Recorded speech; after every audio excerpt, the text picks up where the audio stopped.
பத்திரகாளி காப்பாத்தினா கடைசி நேரத்தில் கையை பிடிச்சி தூக்கிடுவா.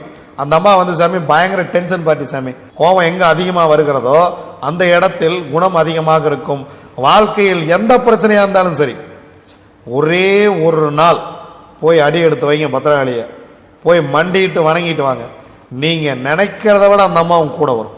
எந்திரிச்சு கூடையே வந்து உங்க கூடவே இருந்து உங்களுக்கு என்ன வேணுமோ அதை செஞ்சு கொடுக்கும். ஆனா என்னன்னா நீங்க நேர்மையா இருக்கணும். அது ஒண்ணுதான். உங்க பக்கம் தவறு இருந்துச்சு, அந்த அம்மா நீங்கெல்லாம் பார்க்காது, நான்லாம் பார்க்காது, எவனும் பார்க்காது, சிவனும் பார்க்காது, தூக்கிறோம். அந்த அம்மா சாதாரணப்பட்ட ஆள்லாம் கிடையாது. சிவபெருமானியே என்னன்னு கேட்ட ஒரே ஆள் பத்திரகாளி மட்டுமே. கடைசிய டெட்டன்ட் அந்த அம்மா தான் சாமி.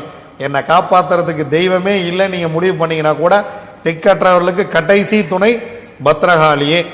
நீங்க பத்திரகாளியை வணங்கிட்டு இருக்கிறவங்களுக்குலாம் தெரியும் அந்த அம்மா எப்படி வரும், எப்போ வரும் அப்படிங்கிற விஷயம்.